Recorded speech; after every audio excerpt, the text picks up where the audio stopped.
Herzlich willkommen zu einer neuen Folge von Deutsch klingt. Ich bin Sarah. Und ich bin Thomas. Wir sind Deutschlehrer und wir freuen uns total, dass ihr heute wieder dabei seid. Genau. Unser Ziel hier bei Deutsch klingt, ist ja, euch zu helfen, Deutsch auf eine, einfache und unterhaltsame Weise zu lernen. Richtig. Und denkt dran, wenn euch unsere Arbeit gefällt, dann abonniert doch bitte unseren Kanal. Ja, hinterlasst einen Kommentar oder teilt diese Folge mit euren Freunden.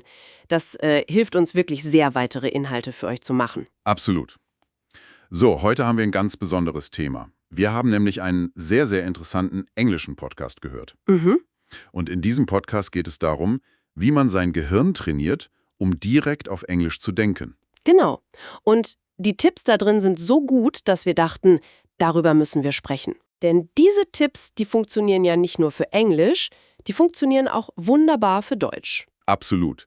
Wir werden die 3 Haupttipps aus diesem Podcast jetzt mal besprechen und euch zeigen, wie ihr sie für euer Deutschlernen anwenden könnt. Und keine Sorge, wir erklären alles ganz langsam und deutlich. Fangen wir mal an. Also, der erste Tipp ist eigentlich total simpel. Er lautet, denke in kurzen, einfachen Sätzen. Den ganzen Tag lang. Genau, den ganzen Tag. Das ist wie eine Übung für dein Gehirn.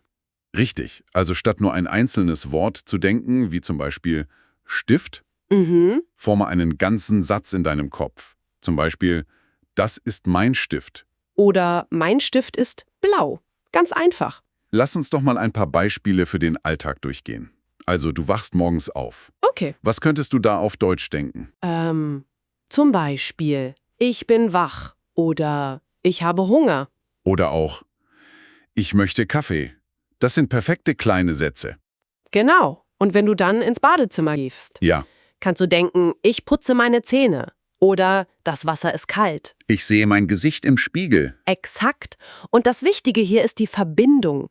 Du verbindest eine Handlung, also etwas, das du gerade tust. Direkt mit dem deutschen Satz, du übersetzt nicht mehr aus deiner Muttersprache. Das ist der entscheidende Punkt. Keine Übersetzung. Du siehst den Stift und denkst sofort auf Deutsch. Das ist ein Stift. Ah, okay.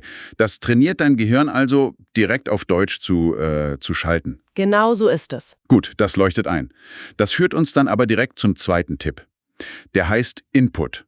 Input, das ist ja ein englisches Wort, das wir aber auch im Deutschen benutzen. Richtig, es bedeutet so viel wie Eingabe. Also, es geht darum, was in dein Gehirn hineinkommt. Ja, dein Gehirn braucht deutsches Futter. Man muss also wirklich viel Deutsch hören und auch sehen. Warum ist das so wichtig? Weil das deinem Gehirn hilft, die Muster der Sprache zu lernen. Okay, was genau sind Muster? Muster sind zum Beispiel die Satzstrukturen, also wie ein Satz aufgebaut ist. Ah, zum Beispiel, ich habe einen Hund. Genau, oder du bist nett. Wenn du solche Sätze oft hörst, wird das für dein Gehirn normal. Es erkennt das Muster. Okay, was kann man denn hören? Na natürlich, unseren Kanal Deutsch klingt. Haha, ja, das auf jeden Fall.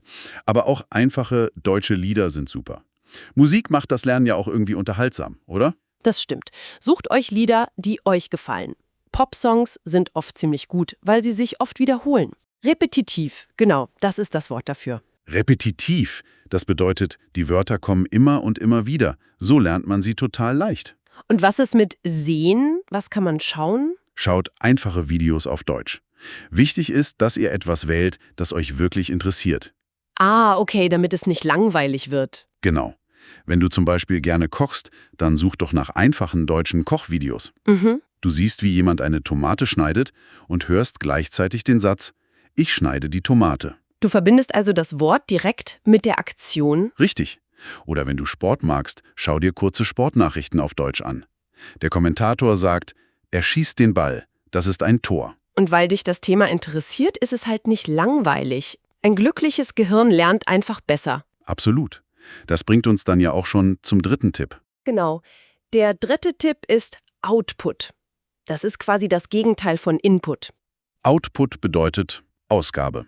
Es geht also darum, dass die deutsche Sprache aus dir herauskommt. Du musst sprechen. Ja. Und jetzt sagen vielleicht viele, aber ich habe ja niemanden, mit dem ich sprechen kann. Und das ist überhaupt kein Problem. Du kannst nämlich mit dir selbst sprechen. Genau. Sprich einfach mit dir selbst. In deinem Zimmer, im Auto, unter der Dusche. Völlig egal wo. Deine Ohren müssen deine eigene Stimme hören, wie sie Deutsch spricht. Das ist der Trick. Aber was soll ich denn sagen? Ganz einfach. Beschreibe, was du siehst. Schau dich in deinem Zimmer um und sprich laut. Okay, zum Beispiel, das ist mein Zimmer, ich sehe ein Bett, Das Bett ist groß, ich sehe einen Tisch. der Tisch ist braun. So in der Art. Super. Oder du beschreibst, was du gerade tust. Ich sitze auf dem Stuhl. Ich koche das Abendessen. Ich schneide eine Zwiebel. Perfekt. Und was dabei passiert ist, dass dein Gehirn aktiv nach den deutschen Wörtern suchen muss. Du siehst das Bett und sagst das Wort Bett. Und wieder, ganz wichtig, ohne Übersetzung. Genau. Das ist das Training. So baust du die deutschen Verbindungen in deinem Gehirn auf. Stück für Stück. Okay, das sind die 3 Tipps. Lass uns das vielleicht noch mal ganz kurz wiederholen. Gerne. Also, Tipp 1. Denke in kleinen deutschen Sätzen. Den ganzen Tag. Tipp 2. Input. Höre und schaue einfache deutsche Inhalte, die dir wirklich Spaß machen. Musik, Videos über deine Hobbys, was auch immer. Und Tipp 3. Output. Sprich mit dir selbst. Beschreibe deine Umgebung und das, was du tust. So. Und jetzt kommt eine ganz wichtige Frage, die sich sicher viele stellen. Ja. Geht das denn schnell? Lernt mein Gehirn Deutsch über Nacht? Und die Antwort ist, leider. Nein. Nein. Sprachenlernen braucht Zeit. Man muss geduldig sein. Mit sich selbst. Sei nett zu deinem Gehirn. Es ist viel besser, jeden Tag vielleicht 10 oder 15 Minuten zu üben. Als einmal pro Woche 2 Stunden am Stück. Genau. Kleine Schritte, aber dafür jeden Tag. Und was ist, wenn ich Fehler mache? Fehler sind gut. Fehler sind total normal. Sie bedeuten, dass du lernst. Wenn du einen Fehler machst, ist das absolut okay. Man korrigiert sich eben und versucht es einfach nochmal. Habt keine Angst, Fehler zu machen. Das ist vielleicht der wichtigste Rat von allen. Und das Wichtigste überhaupt, es muss Spaß machen. Ja. Wenn es keinen Spaß macht, dann hörst du ganz schnell wieder auf, finde also Wege, die dir Freude bereiten. Das war wirklich eine tolle Zusammenfassung. Ich hoffe, diese Tipps helfen euch allen da draußen sehr. Das hoffe ich auch. Und vielen Dank, dass ihr heute zugehört habt. Es hat uns auch sehr viel Spaß gemacht. Und eine letzte Bitte haben wir natürlich noch. Wenn euch diese Folge geholfen hat, dann vergesst bitte nicht, unseren Kanal Deutsch klingt zu abonnieren. Teilt die Folge auch gerne mit Freunden, die ebenfalls Deutsch lernen. Teilt den Spaß. Und wir haben noch eine kleine Hausaufgabe für euch. Eine Frage. Ja, schreibt uns doch bitte unten in die Kommentare, was macht ihr, um euer Gehirn für Deutsch zu trainieren? Hört ihr Musik? Sprecht ihr mit euch selbst? Schreibt uns eure Tipps in die Kommentare. Wir sind wirklich sehr gespannt, sie zu lesen. Ja, das sind wir. Also dann, bis zum nächsten Mal. Tschüss.